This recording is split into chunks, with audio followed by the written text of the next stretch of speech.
Êxodo 13, amém? Na vez passada nós estudamos até a parte da morte dos primogênitos e da consagração dos primogênitos. E hoje nós vamos fazer um pequeno estudo do verso 17 até o verso 22. Mas antes de nós encerrarmos essa etapa da história e a gente entrar na próxima parte, que é o capítulo 14, que é o milagre da passagem pelo Mar Vermelho, eu quero e eu preciso fazer algumas aplicações nessa noite, pegando alguns temas aqui que nós trabalhamos até aqui. Amém? Amém. Nós lemos no capítulo 13, do verso 1 até o verso 16, a consagração dos primogênitos, tanto do ser humano, os meninos que nasciam, aqueles que rompiam a madre, a primeira criança do casal. Quem moria no lugar desse primogênito? Um cordeiro. Se fazia uma substituição. Isso era figura do Cristo que viria, que seria o Cordeiro de Deus, que morreria por todos os primogênitos do mundo. Amém? E aqui Deus ensina algo muito especial para a família, para o casamento, para aqueles que tivessem filhos.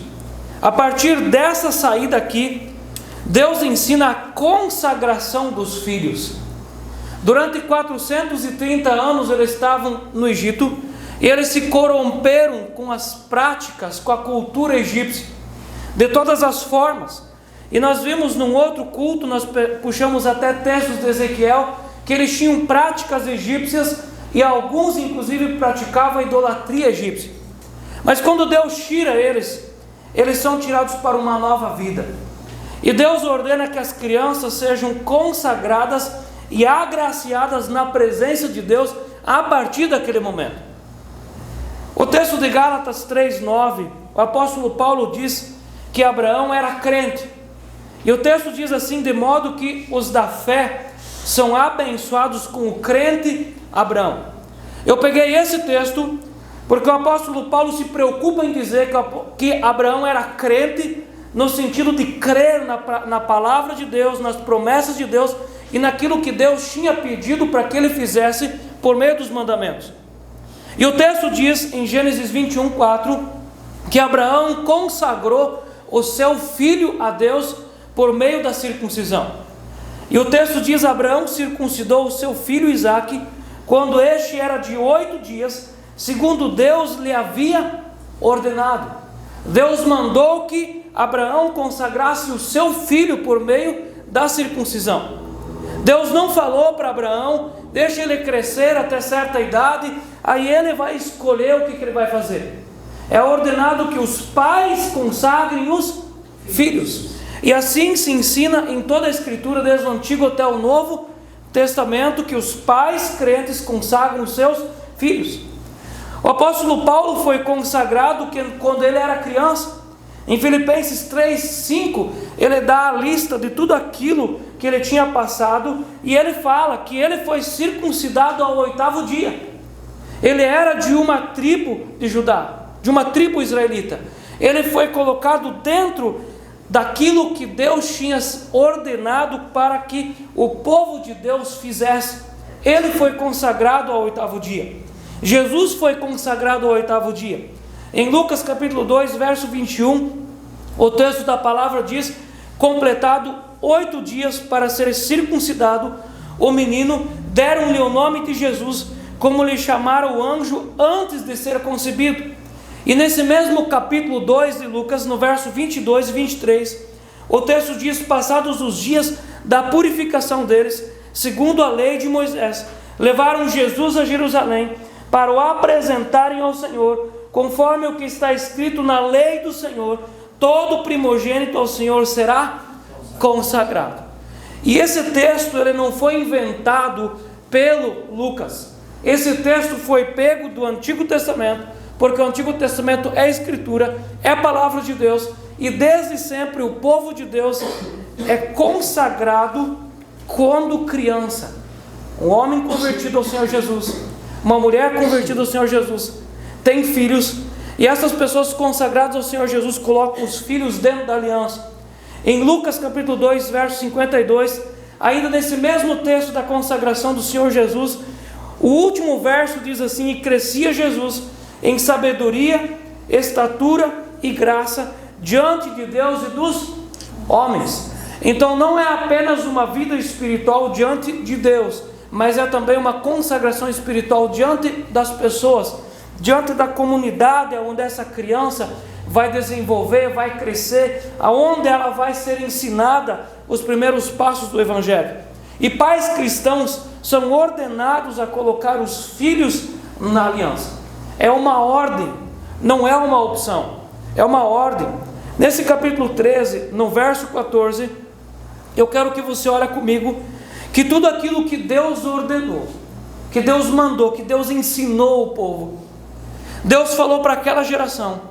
E quando no próximo ano, na festa da lua cheia, quando vocês vão matar o cordeiro, fazer pães asmos, comer com ervas amargas, quando os filhos vos perguntarem que festa é essa, vocês vão dizer o que? Verso 14: quando teu filho amanhã te perguntar que é isto, responder-lhe-ás: o Senhor com mão forte nos tirou da casa da servidão. Hoje, um pai e uma mãe cristãos, quando se dirigem para a ceia do Senhor, e as crianças, os filhos perguntam: pai, mãe, o que foi isso? O que vocês fizeram lá na frente? O pai e a mãe vão sentar e vão explicar para as crianças: nós fizemos isso porque um dia nós nos convertemos ao Senhor Jesus, e o Senhor Jesus, o Filho de Deus, morreu na cruz por nós. Por isso que nós tomamos a ceia do vinho e do pão, por causa do sangue e do corpo. Essa mesma ordem, ela é trazida também para o cristianismo. E a consagração se desenvolve em 3 etapas: ritual, ensino e exemplo. Algumas pessoas têm medo do ritual, mas o ritual é ordenado da Bíblia. Amém?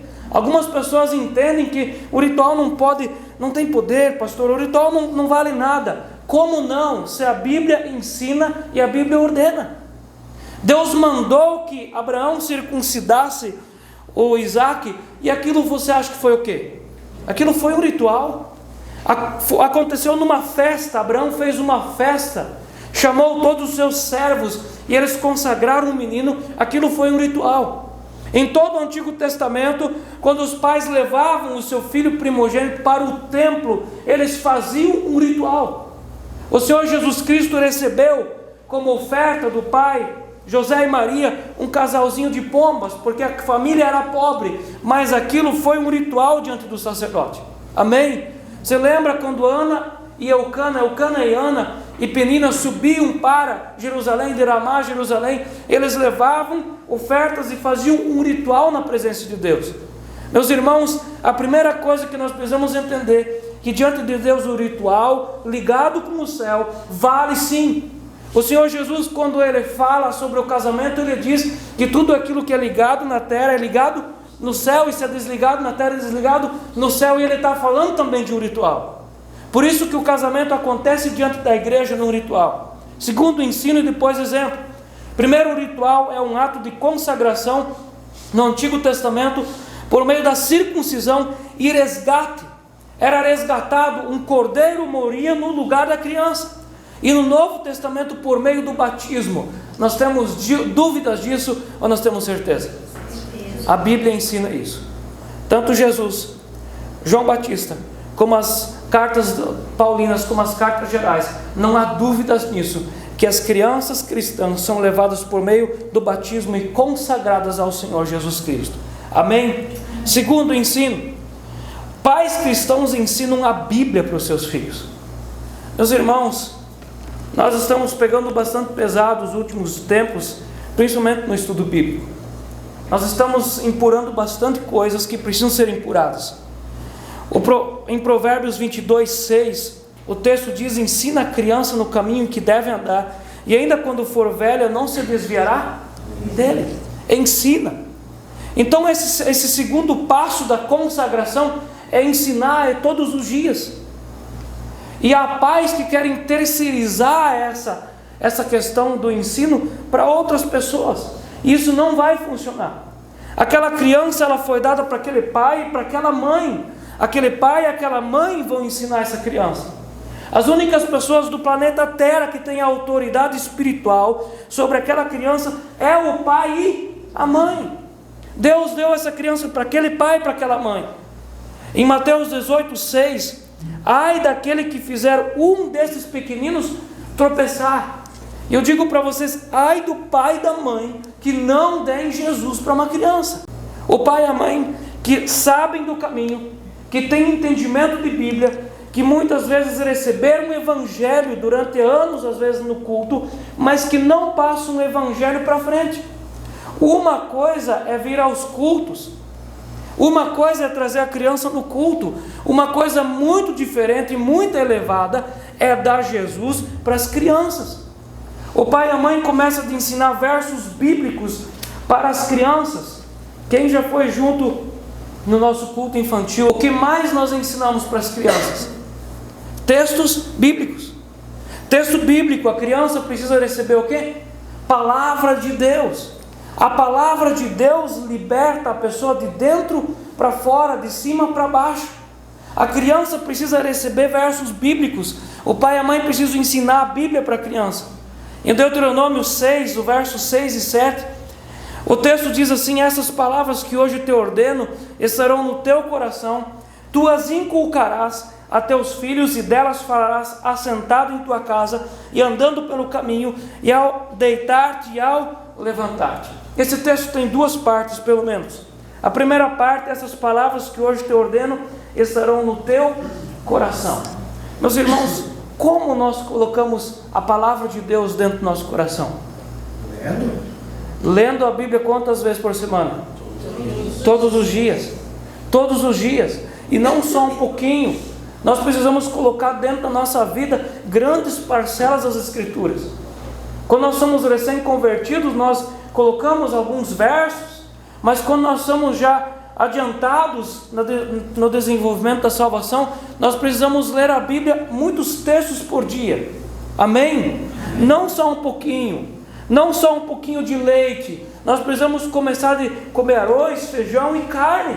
Senão nós vamos enfraquecer e nós vamos cair nas mãos de Satanás. Nós precisamos nos alimentar bem da palavra.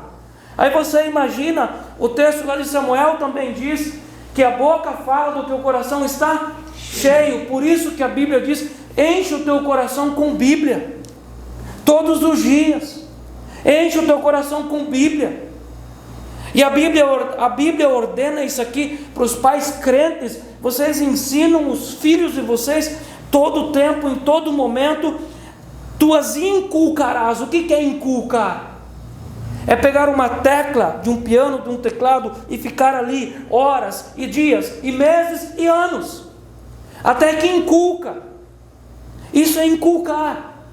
Uma criança não vai aprender uma vez ensinando, assim como a igreja também não aprende o pastor falando uma vez só. Você precisa ler a Bíblia e orar todos os dias. Precisa inculcar, até que de repente fica chato e você começa a fazer, porque vou ter que começar a fazer então, mas começa a fazer. Enche a tua vida com a palavra de Deus, irmãos. Amém? Meus irmãos, 2 estudos bíblicos. Eu já fui extremamente chato com vocês e não me arrependo. Desliga a televisão, em nome de Jesus. Desliga essa porcaria. As famílias hoje estão se acabando porque não tem mais relacionamento. As pessoas sentam cada um com o seu celular. As famílias vão para diante da televisão. Meus irmãos, que conversa, que relacionamento que existe ali nesse lugar. As pessoas às vezes se assentam, e quantas famílias que não tem uma conversa que presta, é apenas uma piadinha e uma risadinha, e risadinha e risadinha. Nós precisamos ser homens e mulheres maduros, e nós conversarmos coisas que prestam o tempo todo. E tudo que nós conversarmos que seja verdadeiro, que seja sério, que nos leve a uma reflexão da seriedade. Amém? Amém. Por isso que nós precisamos encher a nossa vida com Bíblia. E é por isso que eu passo para vocês, irmãos, tenham o hábito da leitura. Ao invés de assistir uma outra coisa, leia um livro. Nós temos passado bons livros para vocês. Passado bons livros, para nós termos bons assuntos. E nós temos teimado com algumas pessoas, até em particular, chega de seriado, chega de filme. Nós somos homens e mulheres de verdade. Nós não colocamos na nossa vida e nem na nossa casa coisas que são mentiras. Nós vivemos a verdade o tempo todo. Uma família precisa se assentar num domingo de tarde, um sábado de tarde, numa quarta, numa quinta, e conversar. Pais precisam contar para os filhos as suas histórias, e pais crentes precisam contar para os seus filhos as histórias de testemunho, porque nós temos muitas histórias de quantas dificuldades nós tivemos e nós oramos e Deus respondeu. Isso nós precisamos contar para os nossos filhos. É isso que eu compartilho com vocês. Nós precisamos encher a nossa vida. Essas palavras que hoje te ordeno estarão no teu coração. Tu as inculcarás a teus filhos, e delas falarás assentado em tua casa, e andando pelo caminho, e ao deitar-te, e ao levantar-te. Ensino, ensino e ensino. Terceira forma de consagração, exemplo. Não tem como. Qual que é o nosso tema desse ano? Não apenas ouvir, mas praticar. É o nosso tema. E quantas vezes eu tenho falado com vocês, chega de teoria e vamos colocar em prática. Ouvir precisa equivaler com o nosso exemplo, com a nossa vida. Nós precisamos transportar isso para a vida. Como que uma criança mais aprende? Olhando o que o pai e a mãe faz. Bem-aventurado é o filho que enxerga o pai lendo a Bíblia e orando. Meus irmãos, isso são coisas preciosas. Quantos de nós não tivemos isso dos nossos pais? E quantos que não vão conseguir passar para os filhos, porque vão ter vergonha? Isso é uma preciosidade.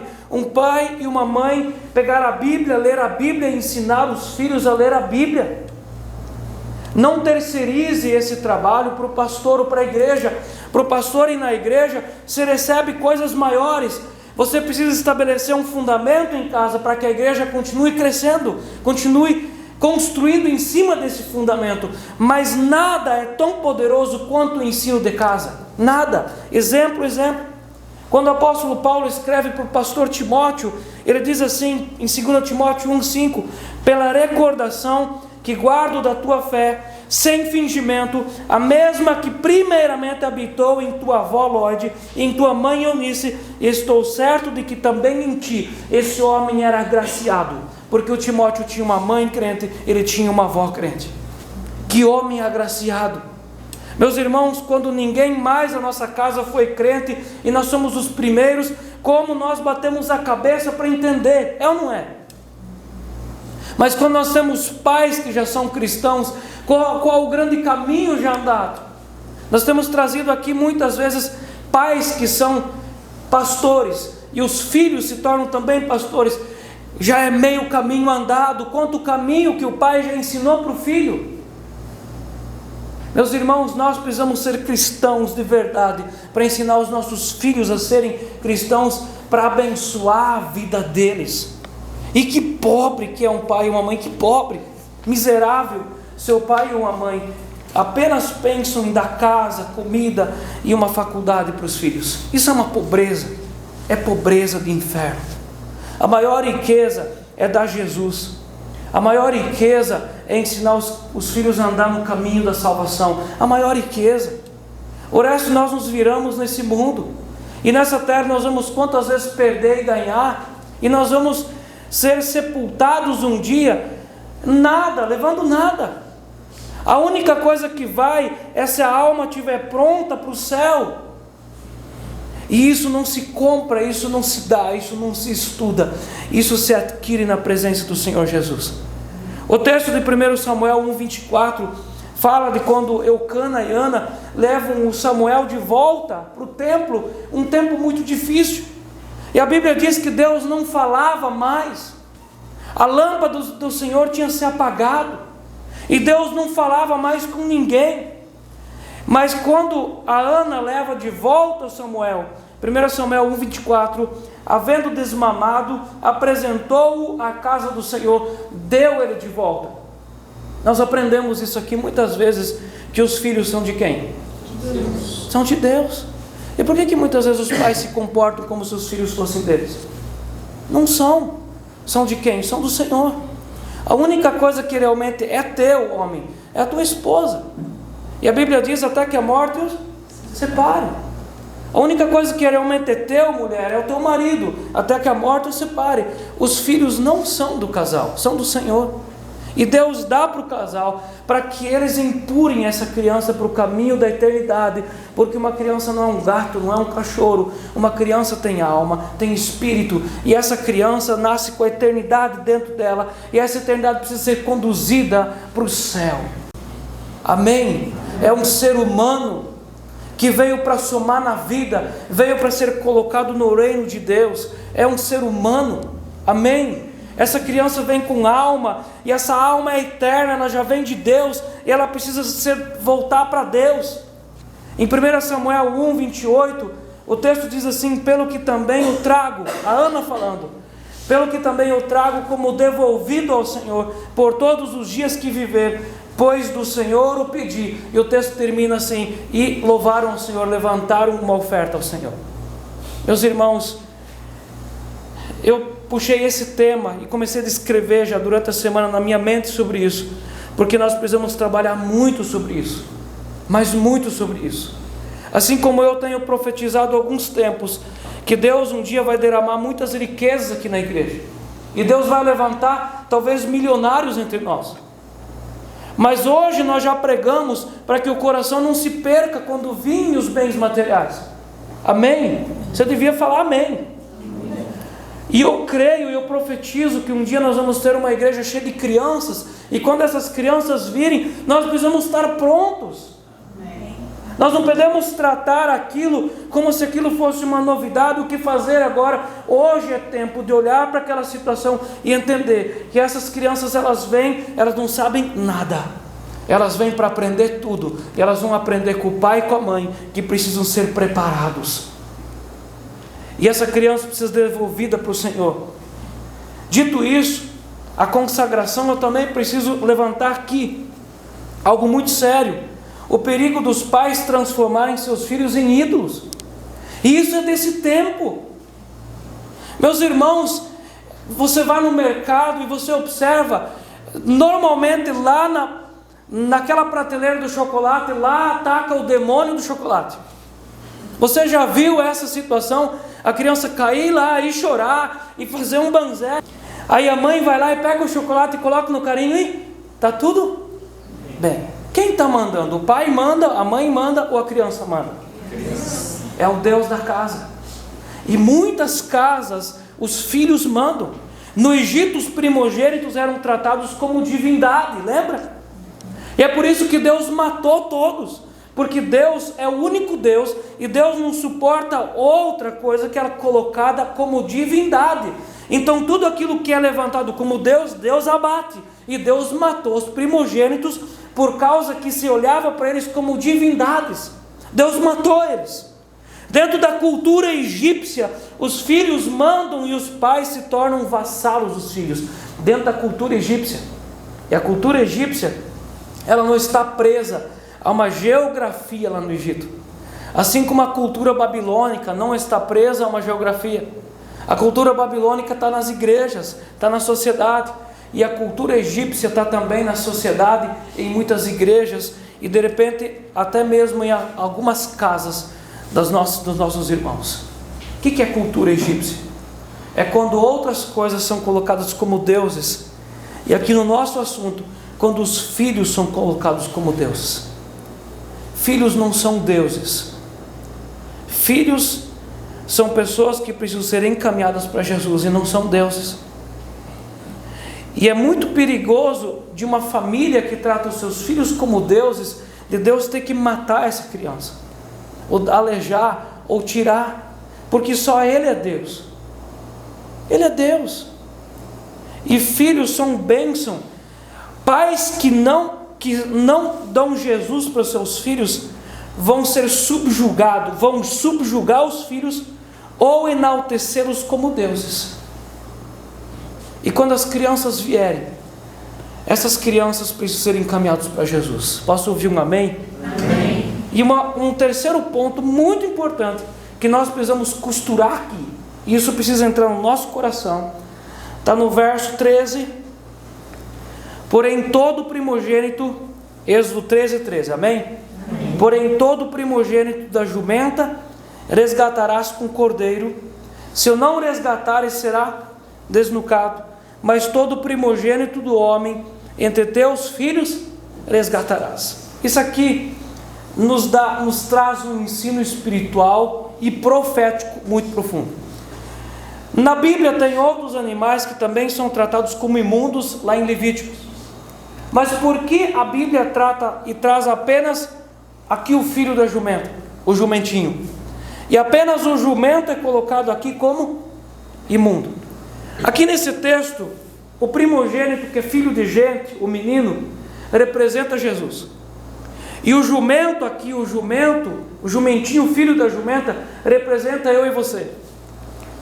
O jumento é um animal de trabalho, de carga.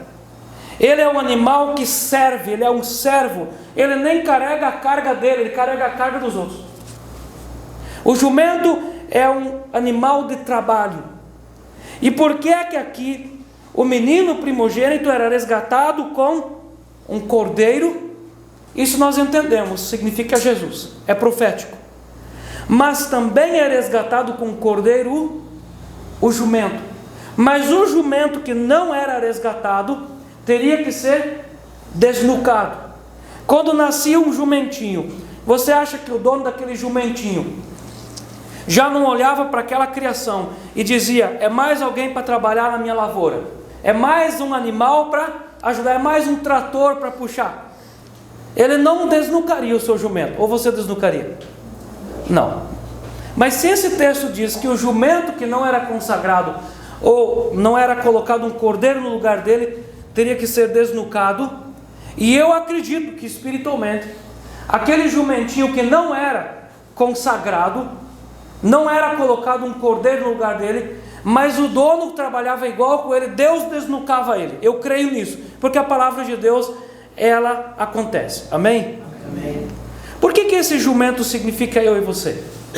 O cordeiro do texto aqui também significa Jesus, que é o cordeiro de Deus que tira o pecado do mundo. Aquele cordeiro, aquele jumento que não aceita o cordeiro de Deus, ele precisa ser desnucado. Um jumento desnucado, ela serve para quê? Para nada.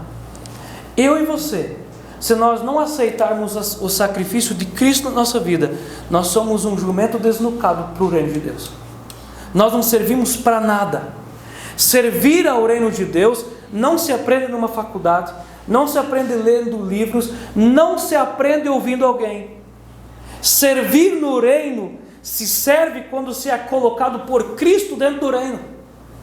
E isso é quando nós aceitamos o sacrifício dele por nós. Mas pastor, tem alguém que não aceita?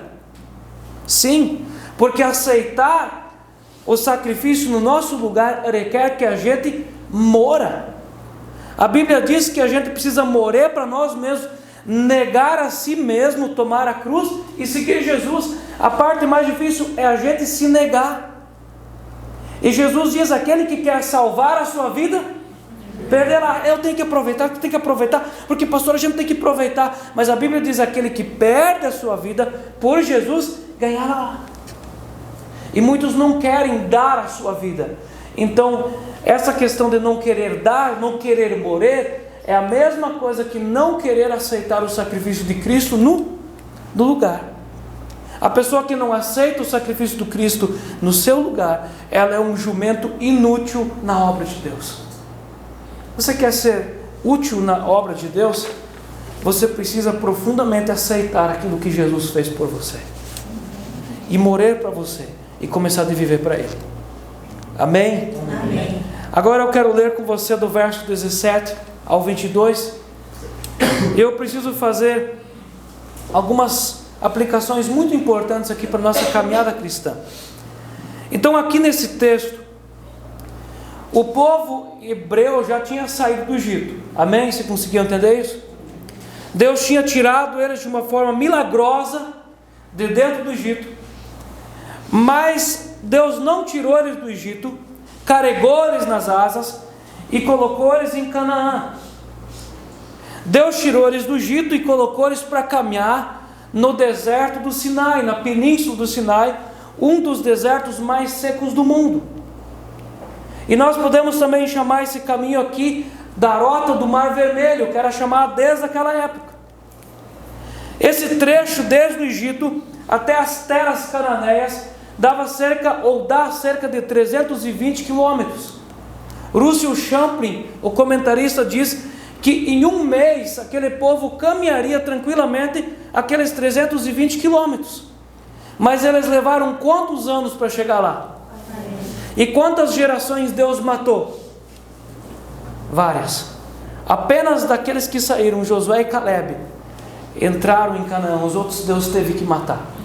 Mas esse texto começa dizendo assim: tendo Faraó deixado ir o povo, Deus não o levou pelo caminho da terra dos filisteus, posto que mais perto, pois disse, para que porventura o povo não se arrependa, vendo a guerra e torne ao Egito. Porém Deus fez o povo rodear pelo caminho do deserto, perto do Mar Vermelho, e arregimentados. Você lembra que as tribos saíram tribo por tribo? E depois mais para frente é ordenado que cada tribo se acampasse ao redor do Santo dos Santos. Então arregimentados subiram os filhos de Israel do Egito. Também levou Moisés consigo os ossos de José, pois havia este feito os filhos de Israel jurarem solenemente, dizendo: certamente Deus nos visitará daqui, pois levai convosco os meus ossos. Tendo, pois, partido de Sucote, acamparam-se em Etã, à entrada do deserto. O Senhor ia adiante deles durante o dia numa coluna de nuvem para os guiar pelo caminho, durante a noite numa coluna de fogo para os alumiar, a fim de que caminhassem de dia e de noite. Nunca se apartou do povo a coluna de nuvem durante o dia, nem a coluna de fogo durante a noite. Egito significa vida na sujeira do pecado. E Egito é território do pecado. Uma pessoa que vive sem Jesus, ela vive no Egito. Nem que ela é evangélica, nem que às vezes ela é batizada várias vezes, mas se não é convertido, vive no Egito. E Faraó significa Satanás. Mesmo uma pessoa sendo evangélica, se não é convertido, está debaixo de Satanás. Nós não temos outra conversa a não ser a verdade, e essa é a verdade.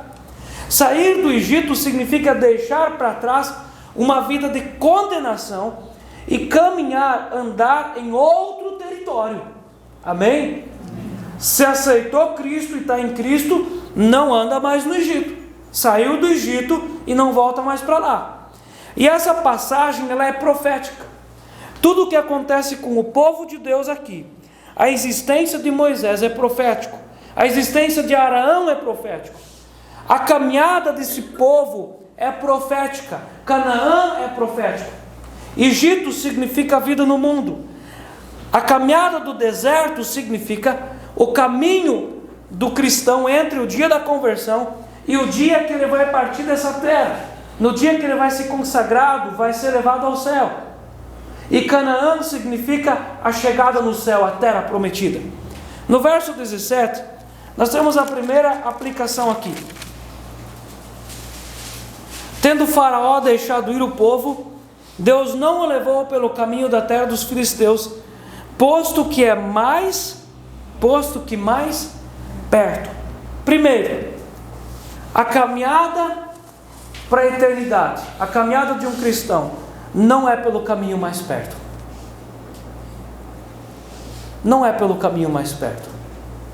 Muitas vezes as pessoas querem fabricar um caminho com Jesus, e esse caminho é o mais perto. A pressão gospel, o mercado da fé, fabrica muitos caminhos. Esses caminhos são os mais pertos.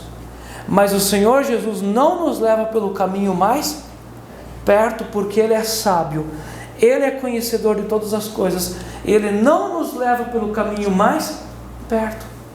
Às vezes nós paramos para analisar nossa vida e nós diríamos, olha, teria sido mais fácil se a gente fizesse aquilo, mais aquilo, mais aquilo.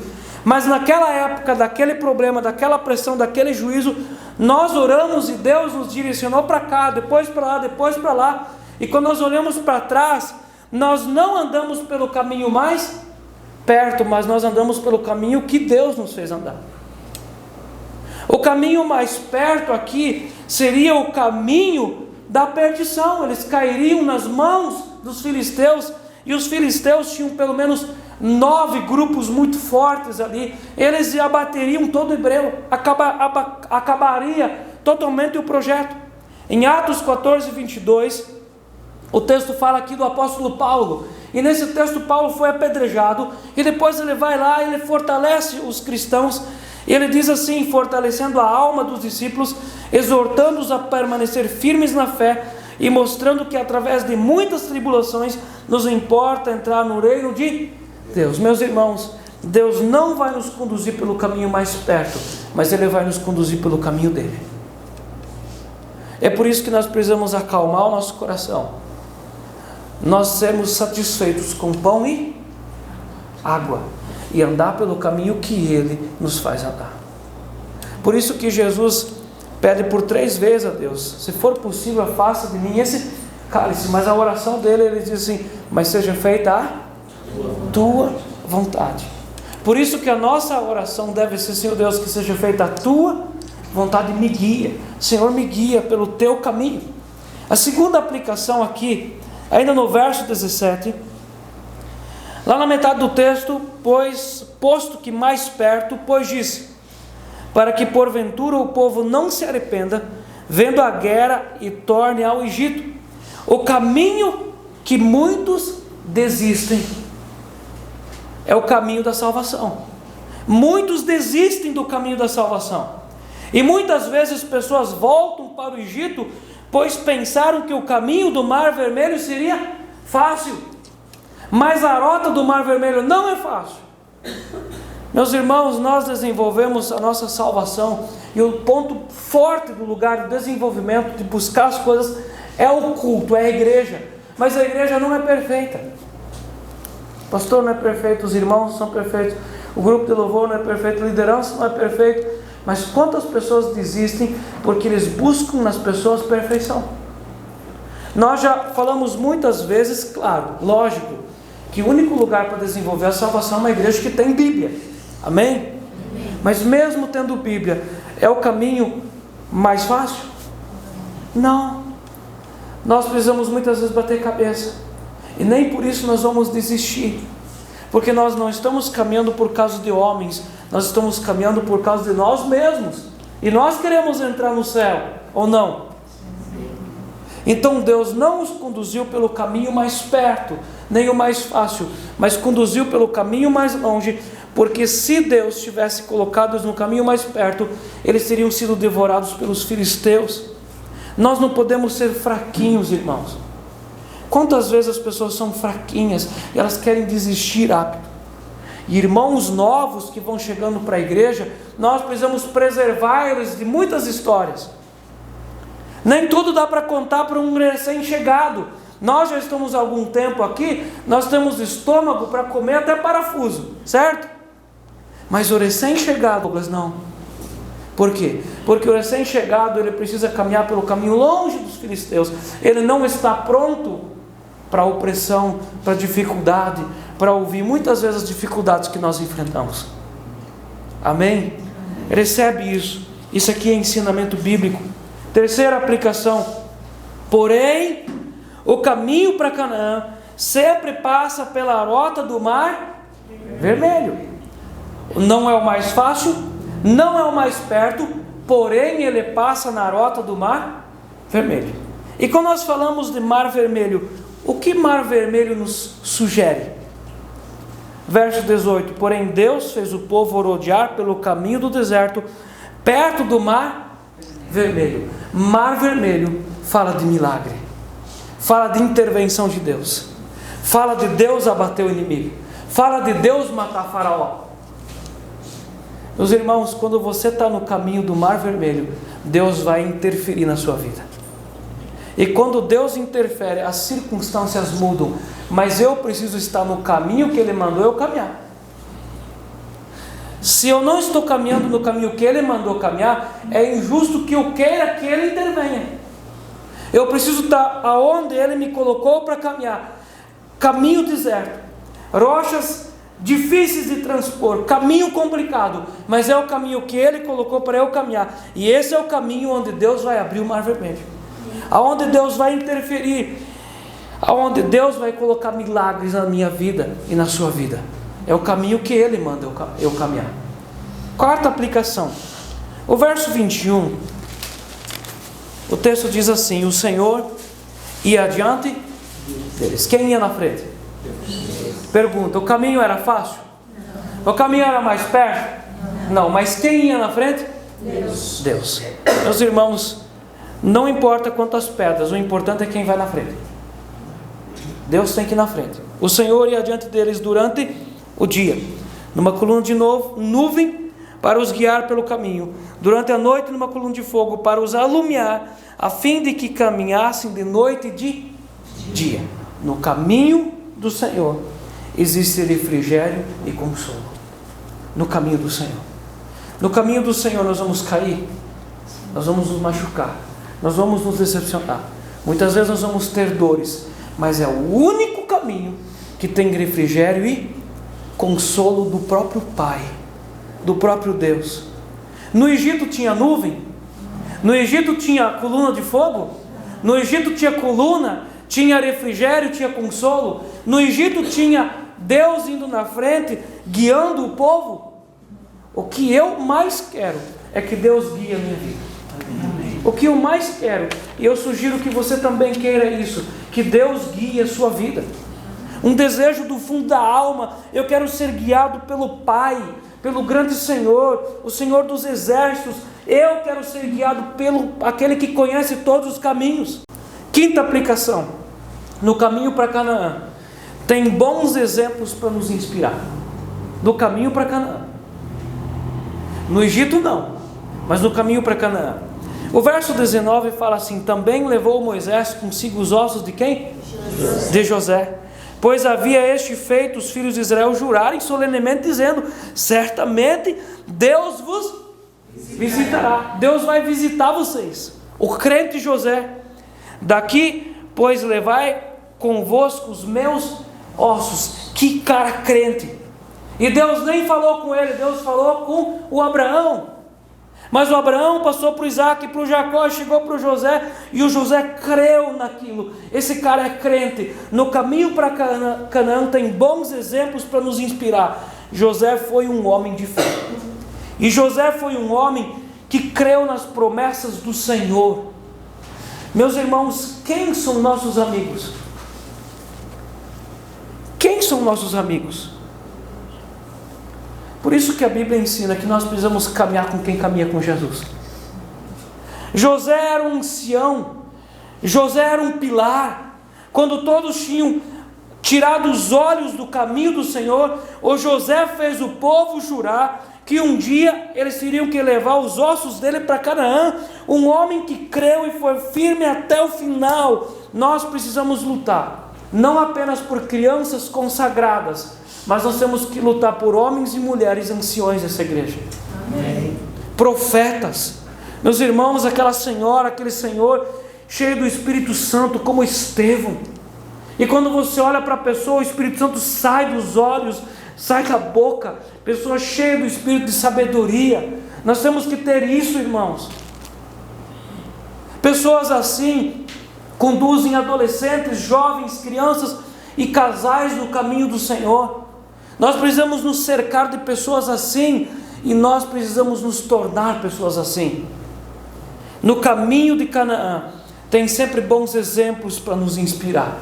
E na nossa nação tem poucos, mas tem homens de Deus que pregam e ensinam, as pessoas no caminho do Senhor. E para a gente encerrar, no verso 22, o caminho para Canaã é o lugar onde a nuvem e a coluna trabalham e nunca se cessam. Nunca se apartou do povo a coluna de nuvem durante o dia, nem a coluna de fogo durante a noite. Era a presença de Deus. Em Deus não há sombra de dúvidas. Se Ele chamou você do Egito e você entrou no caminho do deserto, Ele é fiel e justo para levar você até no final. Você não precisa ter dúvidas. Em Deus não há má intenção. Ele é a garantia de que a nuvem de noite, a coluna de fogo de noite, nem a nuvem de dia se apartará. E Deus vai guiar você até o final. Ande no caminho em direção a Canaã, porque esse é o caminho que vai passar pelo Mar Vermelho. Esse é o caminho que você vai tomar água da rocha, vai comer o pãozinho do céu. Esse é o caminho que você vai chegar no final e você vai entrar em Canaã. Amém. Amém. Eu quero orar com você. Você pode fechar os teus olhos e colocar na presença do Senhor aquilo que Deus falou com você. Em nome de Jesus, Senhor Deus, nós oramos, Pai, por aqueles aqui nessa noite que se sentiram fracos diante desse desafio. Nós oramos e colocamos diante do Senhor, Pai, aqueles que entenderam essa palavra e dentro de si disseram: Senhor, tem misericórdia de mim. Em nome de Jesus, Pai, nós oramos para que o Senhor instale nessa igreja um espírito de verdade. E esse espírito se transforme em algo vivo em nós e sobre nós. Senhor Deus, para que as famílias que congregam aqui e as pessoas que ainda vão vir aqui nesse lugar consagrem os seus filhos por meio do ensino, trazendo-os para os teus pés, consagrando, Senhor Deus, fazendo aliança com o Senhor.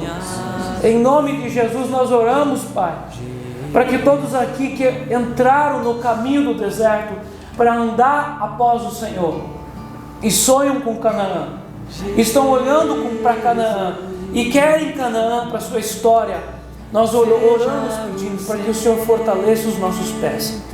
Não deixa, Senhor Deus, os nossos pés desanimarem, porque muitas vezes a caminhada é árdua e é difícil. Senhor Deus, nós oramos ainda para que o Senhor levante nessa igreja homens e mulheres anciãos, cheios do Teu Espírito Santo, cheios do Espírito de sabedoria, pregadores que vão se levantar nessa casa de geração em geração, Senhor. Em nome de Jesus, Pai, nós oramos para que o Senhor levante nessa igreja mulheres de verdade, que sejam boas donas de casa, eduquem bem os seus filhos, sejam submissas ao marido. Nós oramos para que nessa igreja tenham homens de verdade, que administrem bem a sua casa, que sejam profetas na sua casa e sejam sacerdotes de verdade aqui nessa casa de oração. Senhor Deus, nós oramos e colocamos todas as coisas na Tua presença, porque nós precisamos do Senhor o tempo todo. Tem misericórdia da nossa vida. Em nome de Jesus. Amém. Amém. Amém.